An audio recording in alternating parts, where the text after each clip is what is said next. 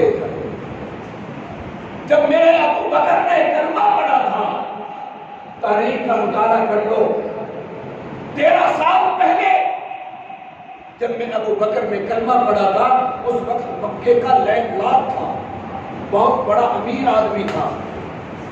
آج ہجرت کی رات جب میرے پیغمبر کی رفاقت میں ابو بکر جا رہا ہے اور بیٹی کھانا تیار کر کے توشہ دان تیار کر کے باندھنے کا ٹائم آیا، تو آج ابو بکر کے گھر کے اندر کوئی باندھنے کی چیز نہیں، کہاں گئی یہ دولت؟ پوچھئے تو صحیح کہ ابو بکر تیری دولت کہاں گئی؟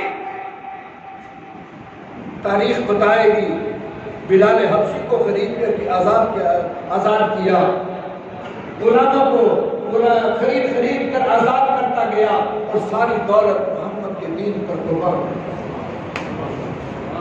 آج اسماء بنت ابی بکر کے پاس کچھ چیز باندھنے کو نہیں تھی، ساڈے ورگیاں عورتاں بھی سی ہاتھ کرا جو بیٹا تو تھلے نہیں اترتی، وہ عورتیں محنت کش ہوا کرتی، اور ہمارے دور میں تو ہم نے اپنے بڑوں کو دیکھا کہ وہ جب خاص کر دیہاتی زندگی میں یہ جو عورتیں ہوتی ہیں وہ جب وہ گتاوا کرتی ہیں، بھینسوں کا سنبھالتی، تو وہ ایک پٹکا یہاں جو باندھ لی۔ اسماء بنت ابی بکر کے بھی ایک یہ بنا ہوا تھا، اس کو کھولا، اس کو پھاڑا اور آگے سے وہ توشہ دان باندھا اور پھر آدھا پھر باندھا۔ نظر محمد نے جب دیکھا یہ منظر تو میرے پیغمبر کی زبان اطہر میں سے ایک جملہ نکلا، اسماء بنت ابی بکر کے لیے احساس، سات النطاقین، دو کمر بندوں والی، یہ احساس محمد کی زبان میں دیا۔ اور یاد رکھیے عاشق لوگ، محبت کرنے والے لوگ وہ حقیقت کو کچھ نہیں دیکھا کرتے، وہ تو اداؤں پہ مرا کرتے۔ میرے پیغمبر کی زبان سے نکلا عبداللہ کے بارے میں، ابو ہریرہ بلیوں کا باپ۔ ابو ہریرہ نے منظر نہیں دیکھا، لفظ نہیں دیکھا، معنی نہیں دیکھا۔ آج اس کو عبداللہ کو کم جانتے ہیں، ابو ہریرہ سارے جانتے ہیں۔ ہمیشہ کے لیے ابو ہریرہ پکڑ لیا۔ میرے نبی مسجد نبوی میں آئے، کچی تھی، علی کو تلاش کرتے کرتے دیکھا علی سویا ہوا ہے کچی مسجد کے اندر، اور مٹی منہ پہ لگی ہوئی ہے، جسم پہ مٹی لگی ہے۔ میرے پیغمبر کی زبان سے نکلا ابو تراب اور مٹی کے بعد۔ علی نے اس جملے کو ہمیشہ کے لیے کہا۔ سرکار دو عالم صلی اللہ علیہ وسلم کے تشریف لے جا رہے ہیں، بلکہ ایک غزوے سے واپس آ رہے تھے تو راستے کے اندر ایک جگہ پر قیام کیا، مدینہ کے اوائل۔ وہاں پر آئے تو اذان دی گئی تو مدینہ کے کچھ بچے کھیل رہے تھے کافر، ان میں ایک بچہ ابو محذورہ، وہ بڑا بچہ تھا، باقی بچے شیخ شہابی نے اذان دی بلال نے، انہوں نے کھڑے ہو کر بلال کی نقلیں اتاری۔ سرکار دو عالم صلی اللہ علیہ وسلم نے کہا لاؤ ان کو پکڑ کے یہ نقلیں اتار دیں۔ ایک صحابی دوڑے، باقی چھوٹے بچے بھاگ گئے، ابو محذورہ کا ہوا۔ انہوں نے کہا آپ بتا کیا کر رہے تھے؟ خاموش، کہا بتا کیا کر رہے تھے؟ سرکار دو عالم صلی اللہ علیہ وسلم نے اس کو یہ بالوں سے پکڑ لیا، اس کے بال لمبے تھے، بالوں سے پکڑ لیا۔ کہا کو جو کہہ رہے تھے؟ ابو محذورہ نے کہا اللہ اکبر اللہ۔ کہا کہ کو اشہد ان لا الہ الا اللہ۔ کہا کہ کو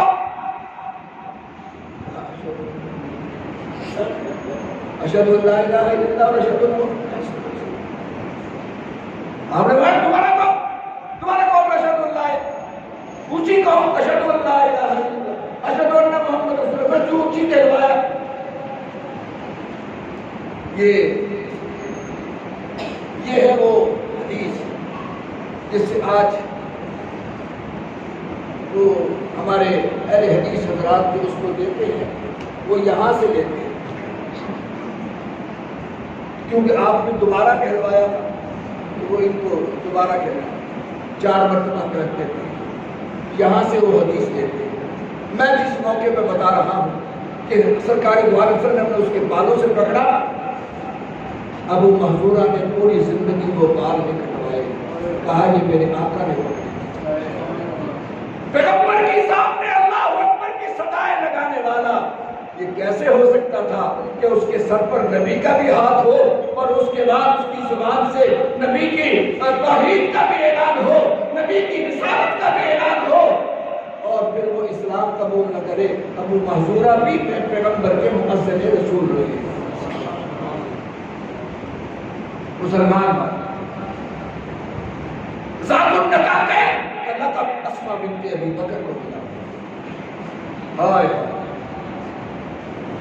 کون اسماء؟ انہوں نے کھانا مانگا اور اس مختصر سے قافلے کے 2 افراد کے قافلے کو روانہ کیا۔ پیغمبر اور ابو بکر گھر سے نکل چلے گئے۔ جب چلے گئے تو ابو بکر صدیق کے والد ابھی مسلمان نہیں ہوئے، ان کو غصہ آیا، پوتیوں کو بلا کے کہنے لگے وہ چلا گیا اپنے بیلی نہ وہ کو تانوں بھی چھڑ کے گیا، وہ تو تمہارے راستے میں کچھ چھوڑ کے گیا۔ یہ صدیق کی بیٹی تھی، اب کہتے چھوڑ کے تو کچھ بھی نہیں گئے، سارا کچھ ساتھ لے گئے۔ اب اگر صدیق کی بیٹی کہتی کہ کچھ نہیں چھوڑ کے گئے تو باپ کو غصہ آتا ہے، کچھ جملے کہتا اور آگے کہتی ہے بس چھٹکی دے۔ اسماء نے کیا کیا، ایک تھیلی کے اندر ڈھیلے ڈالے اور یوں بھڑکا کے کہا دادا جی کیا ابا ہمیں لاوارث چھوڑ کے جا گئے ہیں؟ بات پیسوں کی نہیں، کہا کیا سمجھتے ہو کہ ابا ہمیں لاوارث چھوڑ کے گئے ہیں؟ جو وارث جس وارث کے سوا حوالے کر کے گئے ہیں اس وارث کے ہوتے ہوئے ہمیں کس کی؟ اب یہ قافلہ تو ادھر روانہ ہو گیا، اور وہ جو بیت نبوت کے پاس تھے وہ کافروں کا خول سارا کا سارا ابو جہل صدیق کے دروازہ کھٹکھٹایا، اندر سے اسماء بنت ابی بکر پوچھا نبی کہاں ہے؟ کہا نہیں بتاتی۔ کہا تیرا ابا کہاں ہے؟ کہا نہیں بتاتی۔ کہتا ہے نہیں بتاتی، جھوٹ تو بولنا نہیں۔ ابو جہل کو غصہ، اس نے زور سے تماچا مارا۔ اب یہ بچی تھی، جا کے اس پتھر سے ٹکرائی، یہ کان کی بالی پھٹ گئی، سر پھٹ گیا، لو لوہان ہو گئی۔ وہ خون پوچھ کر کھڑی ہو کر کہنے لگی ابو جہل جان دے سکتی ہوں، محمد کا راز نہیں بتا سکتا۔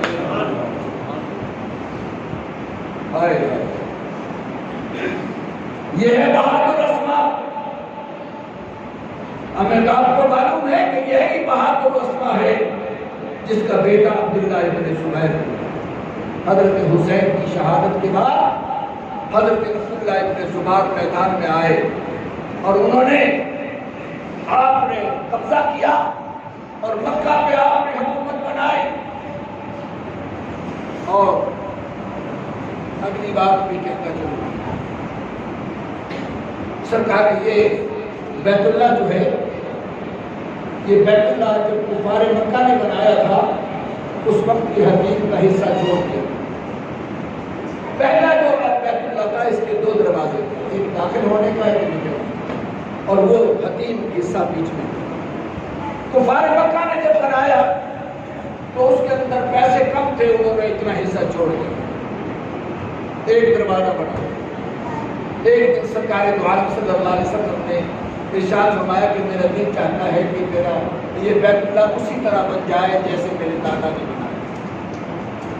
عبداللہ ابن زبیر نے جب مکہ فتح کیا تو نبی کی خواہش کے مطابق پھر بیت اللہ کو اسی طرح بنا، 2 دروازے بنا دیے۔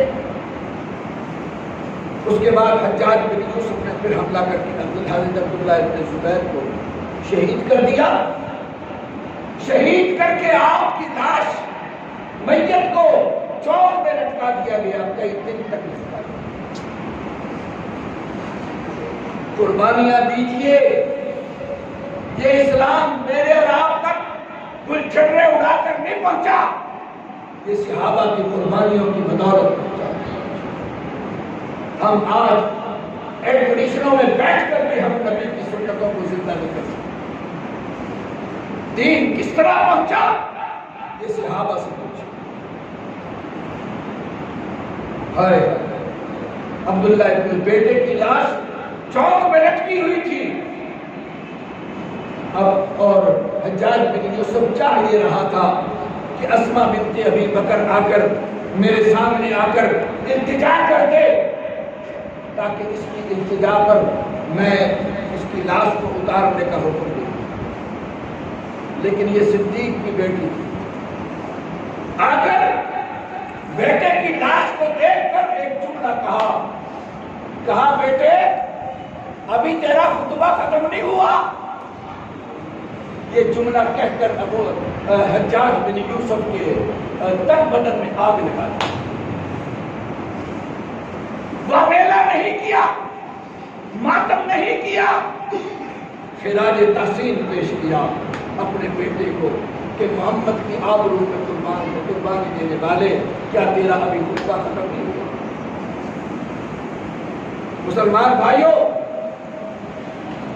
اسماء نے مار کھا لی، نبی کا راز نہیں بتایا۔ ابو جہل چلا گیا، اعلان کر دیا کہ جو شخص ابو بکر اور محمد کو تلاش کر کے لائے، اس کو 100 اونٹ انعام دیے جائے۔ انعام کی لالچ، حق والوں کے سروں کی قیمت لگانا، یہ اہل باطل کا پرانا شیوا، کوئی نئی بات نہیں ہے۔ آج بھی لگتے ہیں حق والوں کے سروں کی قیمت۔ یہ کوئی نبی کی لگ گئے، صدیق کی لگ گئی تو کون سی بات؟ بھاگ پڑے، لعنت کے مارے ہوئے بھاگ پڑے، کوئی ادھر بھاگا کوئی ادھر بھاگا، لیکن اس منظر کو میں دکھانا چاہتا ہوں۔ ابو بکر اپنے گھر سے نکلے اور تقریباً یہ فاصلہ غار ثور کا 5 یا 6 کلومیٹر کا ہے، وہاں تک پہنچے۔ رات کا اندھیرا تھا، نکیلے پتھر تھے، چل رہے تھے، پیغمبر چل رہے ہیں۔ ابو بکر کبھی پیچھے ہو جاتے، کبھی دائیں ہو جاتے، کبھی بائیں ہو جاتے، کبھی آگے ہو جاتے۔ پیغمبر نے پوچھا ابو بکر یہ کیا کر رہے ہو؟ کہا آقا میرا دل چاہ رہا ہے کہ کوئی آفت آنے والی ہو تو وہ مجھ پر آ جائے، آپ بچ جائیں۔ اس کا نام ہے محبت۔ غار ثور کے تک پہنچے تو ابو بکر کی نظر نبی کے قدموں دیکھا تو لہو چل رہا تھا، خون بہہ رہا تھا۔ ابو بکر بے چین ہو گئے، عرض کی آقا یہ کیا؟ ابو بکر کوئی نہیں، زخمی ہو گیا ہے، پتھر لگ گیا۔ کہا آقا بس اب آگے پیدل نہ چلے۔ کہا ابو بکر کیسے چلوں گا؟ کہا آقا سوار ہو جائے۔ کہا یہاں کہاں سواریاں ہیں؟ کہا آقا میں تو حاضر ہوں، سواریاں نہ ہو میں تو حاضر ہوں۔ اللہ اکبر۔ ابو بکر آگے بیٹھا، نبی ابو بکر پر سوار ہوئے۔ مسلمان بھائیوں، نبی کے کندھوں پہ حسین دیکھا، نبی کے کندھوں پہ حسن دیکھا، نبی کے کندھوں پہ علی دیکھا، نبی کے کندھوں پہ عباس دیکھا۔ یہ منظر تو دنیا نے دیکھا ہوگا، لیکن ابو بکر کے کندھے پر نبی کا سوار ہوا، یہ منظر سوائے خدا کے کسی نے بھی نہیں دیکھا۔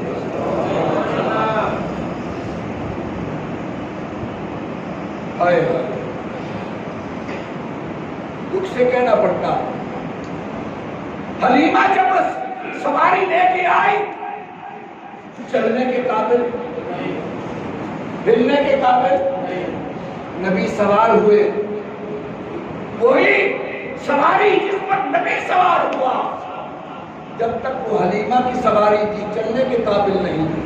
جب آج مہارے نبی کے ہاتھ میں آئی تو وہ براق بن گئی، ساری دائیوں سے آگے نکل گئی وہ سواری، کوئی سواری اس کا مقابلہ نہیں کرتی۔ حلیمہ کی گود میں نبی سوار ہوئے، آج تک کوئی دائی اس کا مقابلہ نہیں۔ میں تو ایک جملہ کہا کرتا ہوں، تاریخ میں تم نے بڑا کچھ پڑھا ہوگا، پڑھے لکھے لوگ بیٹھے ہیں، تاریخ کہتی ہے کہ نبی کے دروازے پر بڑی دائیاں آئیں اور نبی کو چھوڑ کر چلی گئی۔ مجھے خدا کی قسم کھا کے کہتا ہوں، منبر رسول پر آج اعلان کرتا ہوں، کوئی دنیا کا مورخ مجھے ثابت کر دے کہ جو نبی کے دروازے پر دائیاں آئی تھی، نبی کو چھوڑ کر گئی تھی، کسی ایک دائی کا نام پیش کر دے، کوئی نبی کا نام پیش ہے۔ اور حلیمہ کا نام کسی بچے سے پوچھ حلیمہ کون ہے، بچہ بھی بتائے گا نبی کی دایا ہے۔ ارے نبی، آج حلیمہ کا نام روشن کیوں ہوا؟ نبی کو اٹھانے کی وجہ سے، نبی کو اٹھایا، حلیمہ کا دنیا میں ڈنکا بج گیا، حلیمہ کی سواری آگے نکل گئی، نبی سوار ہوا براق پر، براق دنیا کے براقوں سے آلہ ہو گئی۔ اگر حلیمہ کو 100% نمبر دیتا ہے، حلیمہ کی سواری کو 100% نمبر دیتا ہے، براق کو 100% نمبر دیتا ہے، میں تو یہ کہتا ہوں صدیق کو 100 نہ دے، پہلا نمبر تو دے دے. اور صدیق کو کہہ تو دو تمام بس کے اندر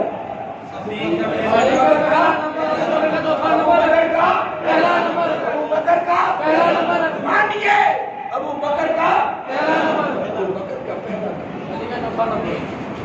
ہم بھی یہ کہتے کیوں؟ کیونکہ نبی جس پر بھی سوار ہوا وہ پیچھے نہیں رہا, آگے نکل گئے. میرے پیغمبر ایک سفر پہ جا رہے تھے, ایک صحابی آپ کے پیچھے بیٹھا. آپ نے پوچھا میرے صحابی تیرا جسم میرے جسم کے ساتھ کون سا لگا ہوا؟ عرض کی آقا میرا سینہ میرا پیٹ آپ کے جسم کے ساتھ لگا ہوا. فرمایا کہ یہ جو جسم میرے جسم کے ساتھ لگ گیا وہ جنتی. وہ اگر اس صحابی کا جسم نبی کے پشت پہ لگ گیا تو جنتی ہو گیا, اور جس ابو بکر پر نبی سوار ہو گیا تو ابو بکر جنتی نہیں. اس سے بڑا جنتی کون ہو سکتا ہے؟ میں تو اگلی بات کہوں گا. تم کہتے ہو ابو بکر جنتی نہیں, میں کہتا ہوں ابو بکر نے تو جنت کو خرید کر اپنی قیمت ادا کر کے جنت میں سو گیا, قیمت ادا کر چکا. مسجد نبوی کی جگہ کس نے خرید کے لی؟ ابو بکر نے اس جنت کی قیمت ادا کی ہے, اور اپنی جنت کی قیمت ادا کرنے کے بعد اپنی ہی جنت میں سو کے بیٹھا ہے. پھر بھی اگر تو نہیں مانتا تو پھر اس سے بڑا بدبخت اور بے غیرت اور کافر کوئی نہیں. مسلمان بھائی, نبی کا روزہ تو وہ ہے جہاں پر شیطان بھی نہیں آ سکتا,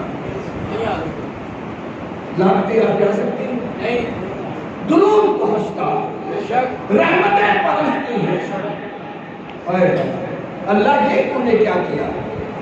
کہا سور کے اندر میرے نبی کا پہرا ابو بکر نے دیا تھا, آج ابو بکر کا پہرا نبی دے رہا. جہاں پر کسی کی گالی بھی نہیں پہنچتی سوائے خدا کی رحمت کے کچھ بھی نہیں پہنچتی. مسلمان بھائی ذرا منظر دیکھ ابو بکر نبی کے کندھوں پر, اور یہ آج تاریخ پڑھی ہے. اگلی بات کہنا چاہتا ہوں, آج تک نبی کسی کے کندھے پہ سوار نہیں ہوا. نبی کسی کے کندھے پہ ہوتا ہی نہیں ہے. یہ بھی بات آج کہتا کرنا. نبی جہاں فوت ہوتا ہے اسی جگہ پہ دفن ہوتا ہے. نبی کسی کے کندھوں پہ نبی کا جنازہ بھی نہیں ہوتا. روزہ انور کے اندر میرے نبی کی مثال ہوا, اور روزہ انور کے اندر ہی میرے نبی کے دفنائے گئے. نبی کا میت بھی کسی کے کندھوں پہ نہیں ہوئی. ہاں میں نے ایک تاریخ پڑھی, خیبر کا موقع تھا. خیبر آج ہم یہ فاتح خیبر علی کو مانتے ہیں ہمارا, لیکن آپ کو منظر دکھاؤ یہ خیبر کا قلعہ فتح کیوں نہیں ہو رہا؟ اس کی وجہ کیا ہے؟ یہ قلعہ یوں تھا, اس کے ارد گرد ایک بہت بڑی نہر تھی. اب باہر کی آنے والی فوج وہ نہر عبور کرنے کے لیے کوشش کرتی تھی تو یہ اندر سے تیر مارتے تھے تو وہ عبور بھی. ایک آدھ بندہ قلعے کو فتح نہیں کر سکتا. جب اللہ نے رسول اللہ صلی اللہ علیہ وسلم کی زبان اطہر سے بشارت دی کہ کل جو جھنڈا لے گا اس کے اللہ فتح دے دے گا, علی کو جھنڈا دیا گیا. علی نے جھنڈا اٹھا کر سب سے پہلے چھال ماری اور وہ نہر عبور کر دی. نہر عبور کر کے خیبر کے دروازے کو یوں اکھاڑا, ہاتھ سے اکھاڑ کر پھینک. اب دروازہ بھی اکھڑ گیا. اب فوج کو آگے کرنا تھا, وہ تو ہے نہیں تھا. علی نے وہ دروازہ یوں رکھا, چھوٹا تھا, پرلی طرف اس کا رکھ دیا, ادھر سے ہاتھ پکڑ لیا اور کہا اسلامی فوج کو بلا دو. ساری فوج گزر گئی دروازے پر سے. علی کے ہاتھ میں جنبش بھی نہیں آئی. ہم علی کو بہادر مانتے ہیں. ہمارا علی بہادر. وہ تمہارا مسند ہوگا جو تکیہ کر کے بیٹھا رہا. ہمارا علی تکیہ کرنے والا نہیں, جھوٹ بولنے والا نہیں, دھوکہ دینے والا نہیں. ہمارا علی تو بہادر. پوری فوج گزر گئی, آخر کے اندر نبی نے اپنا پاؤں مبارک کیا, علی کا ہاتھ لرز کہا علی یہ کیا, سارا لشکر گزر گیا, جنبش نہیں آئی. کہا آقا سارے وزن اٹھا سکتا ہوں, نبوت کا نہیں اٹھا سکتا. حضرت علی کہتے ہیں ایک دن سرکار دو عالم صلی میری ران پر سر رکھ کر سوئے ہوئے, اچانک وحی آئی.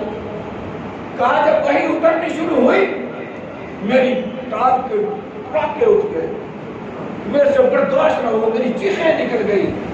نبوت کا وحی کا وزن اتنا, علی سے برداشت. اور آئیے قربان جائیے ابو بکر کے جو نبی کو کندھے پہ اٹھاتا, 6000 فٹ بلندی پر چڑھتا. کہنے آسان ہے. میں ایک ساتھی کو وہاں پہ گیا, میں نے کہا چلیے یار نعرے ساؤ کو, چلا گیا میرے ساتھ. وہاں جا کے کھڑا ہو کے دیکھ کر ایسا میرے کو نہیں جانتا, اتنی اونچا پہاڑ ہے کہ اس پہاڑ کی چوٹی پر کھڑے ہو کر جدے کا سمندر نظر آتا ہے. 70 میل دور سمندر نظر آتا ہے, اتنی اونچی پہاڑ ہے. 6000 فٹ بلندی پر ہے. اب تو سیڑھیاں جو بن گئی, اس وقت تو کچھ بھی نہیں تھا. ابو بکر نبی کو کندھوں پہ سوار کر کے غار ثور پر چڑھ رہا ہے, چڑھتا جا رہا ہے. ذرا منظر دیکھ, نبوت اوپر, صداقت نیچے. نبی جب کندھے پہ انسان کو بیٹھتا ہے, آپ نے اپنے بچوں کو بٹھایا ہوگا, پوتوں کو بٹھایا ہوگا, تو یہ فطرت ہی ہے اوپر بیٹھنے والا ہاتھ کہاں رکھتا ہے, ہاتھ کہاں رکھتا ہے سر پہ. نبی جب ابو بکر کے کندھے پر بیٹھے تھے, نبی کے دونوں ہاتھ کہاں تھے, نبی ابو بکر کے سر پر. ابو محذورہ کے سر پہ آیا تو ابو محذورہ اسلام قبول کر گیا. آج سر دونوں ابو بکر کے سر پر, دونوں ہاتھ نبی کے, اور قدم کہاں پہ, سینے پر. دل پر نبی کے قدم, سینے پر نبی کا ہاتھ. اور تمہیں پتا ہے میں دور نکل جاؤں گا, یہ ہاتھوں کے معاملے اٹھا قرآن, بیت نسوان کا منظر دیکھ جا کے قرآن پیش کرتا ہوں. سرکار دو عالم صلی اللہ علیہ وسلم نے بیت نسوان پہ ہاتھ کیوں رکھ دیا, کہا لاؤ میرے ہاتھ پر بیعت کرو. صحابہ نے اس ہاتھ پر بیعت کی. اللہ اکبر. 1400 صحابہ کرام نے نبی کے ہاتھ پہ ہاتھ دے کر اوپر نبی نے کہا میرا شاید عثمان زندہ ہو تو یہ عثمان کا ہاتھ, میرا ہاتھ نبی کا, یہ عثمان کا ہاتھ شمار میں کیسا. اب نیچے بھی نبی کا ہاتھ, اوپر بھی ہے نبی کا ہاتھ, لیکن عثمان کی طرف نسبت کر کے. یہ منظر خدا نے دیکھا. رب نے کیا کہا, ان الذین یبایعونک, محبوب یہ تیرے ہاتھوں پر جن صحابہ نے بیعت کی ہے یہ تیرے ہاتھ میں نہیں کی. یبایعونک انما یبایعون اللہ, انہوں نے تو یہ بیعت میرے ہاتھ میں کی, اللہ کے ہاتھ پر بیعت کی. شان صحابہ زندہ باد, شان صدیق اکبر زندہ باد, شان فاروق اعظم زندہ باد, شان عثمان ذی النورین زندہ باد, شان حیدر کرار زندہ باد, رافت راشدہ. آگے تیرے ہاتھ پر بیعت نہیں کی. اللہ کہے ان الذین یبایعونک انما یبایعون اللہ. اللہ پھر کہا اللہ یہی خاموش ہو جا, کہا نہیں, ید اللہ فوق ایدیہم, ان سارے ہاتھ پر اللہ کہتا ہے میرا ہاتھ, ان سارے ہاتھوں پر ید اللہ فوق ایدیہم, ان سارے ہاتھوں پر کس کا ہاتھ, جہاں پر نبی کا ہاتھ ہوگا وہاں پہ خدا کا ہاتھ، خدا کے ہاتھ، نبی کے ہاتھ کو خدا نے اپنا ہاتھ قرار دیا، اور آج یہ دونوں ہاتھ صدیق کے سر پر اور قدم دل پر، قدم دل پر۔ اب بتائیے جو نبی کے قدموں پہ، نبی کے قدموں میں جو دل آ جائے اس دل کے اندر بھی شک ہو سکتا ہے؟ نہیں۔ ہاں، اس انداز میں نبی کو لے کر غار ثور کے دروازے پر وہاں جا کر کہا آقا آپ بھیجیے میں اندر جاتا ہوں۔ صرف غار کے اندر پہلے کون گیا؟ طریق پر ہر موڑ پر پہلے نبی ہے پھر صدیق ہے، دعوت اسلام کے اندر پہلے نبی ہے پھر صدیق ہے، بدر میں پہلے نبی ہے پھر صدیق ہے، فاران کی چوٹیوں میں پہلے نبی ہے پھر صدیق ہے، ہر موڑ پر پہلے نبی ہے پھر صدیق ہے۔ غار ثور میں ترتیب بدل گئی، پہلے صدیق ہے پھر نبی، پہلے صدیق ہے پھر صدیق۔ پہلا نمبر کس کا ہے؟ وہاں بھی پہلا نمبر صدیق کا، پہلے صدیق، غار ثور کے اندر پہلے صدیق کا۔ ہمارے بزرگ گزرے ہیں، انہوں نے بڑا عجیب شعر کہا کہ بیشتر غار میں جو داخل ہوئے صدیق، یہ ہے دلیل طیب برہان آشکار، جس دل میں آئیں گے صدیق کی محبت، اس دل میں نہ آئیں گے نبوت کے تاج۔ ہمارے صدیق غار ثور میں داخل ہو کر یہ دلیل بن گئی ہے کہ جس دل میں صدیق کی محبت ہوگی اسی میں نبی کی محبت۔ جو صدیق کا دشمن ہوگا وہ نبی سے پیار نہیں کر سکتا۔ میرے پیغمبر نے ارشاد فرمایا انت صاحبی فی الغار و صاحبی فی المزاح و صاحبی فی المیزان و صاحبی فی الکوثر و صاحبی فی الجنہ۔ کہا تو میرا غار کا بھی ساتھی ہے، میرے مزار کا بھی ساتھی ہے، میرے میزان کا بھی ساتھی ہے، میرے حوض کوثر کا بھی ساتھی ہے، اور میرے جنت کا بھی ساتھی ہے۔ نبی نے کیا کہا؟ میرے جنت کا ساتھی۔ اب بھی صدیق کی جنت کے جنتی ہونے میں شک ہے؟ نہیں۔ اب اگر کوئی شخص نبی صدیق کو کافر کہتا ہے، وہ نبی کے فرمان کا دشمن، وہ قرآن کے فرمان کا دشمن، اور جو نبی کے فرمان کا دشمن، قرآن کے فرمان کا دشمن، اس سے بڑا بدبخت اور کافر دنیا میں کوئی نہیں ہے۔ وہ ابو جہل سے بھی بڑا کافر ہے، وہ ابو لہب سے بھی بڑا کافر ہے۔ اگر اس جملے کو تم مجھے دہشت گرد کہتے ہو تو رب ذوالجلال کی قسم کھا کے کہتا ہوں میں دہشت گرد ہوں۔ نعرہ تکبیر! نعرہ تکبیر! میرے نبی کا منکر، صحابہ کا منکر کافر ہے۔ صدیق کی محبت میں اگر تم مجھے کوئی گلا دیتے ہو، اگر تم کوئی تمغہ دیتے ہو تو مجھے وہ تمغے قبول، جو بھی کہو گے۔ ہمارے پاس تو صرف ایک ہی بات ہے، ہمارے پاس نہ نماز ہے، نہ روزے ہے، نہ حج ہے، نہ زکوٰۃ ہے، نہ اعمال ہے، ہمارے پاس تو ایک محبت صحابہ ہے۔ خدا کی قسم ہم تو یہ چاہتے ہیں کہ صحابہ کی محبت کی بدولت اللہ جنت کا اور ہمارے پلے کچھ، یہی نسبت ہے، اللہ اس نسبت کو قبول۔ میرے دوست، وقت بہت ہو گیا، میں اس مضمون کو یہی نبی کو غار کے دروازے تک پہنچا دیا ہے۔ انشاءاللہ زندگی نے ساتھ دیا، آئندہ غار کا منظر بھی بیان کروں گا اور پھر اگلا سبق بھی بیان کروں گا۔ آخر کے اندر صدیق نے اپنا سب کچھ قربان نبی کے لیے دیا، نبی کے دین کے لیے کیا۔ ہم بھی نبی کے دین کے لیے یہ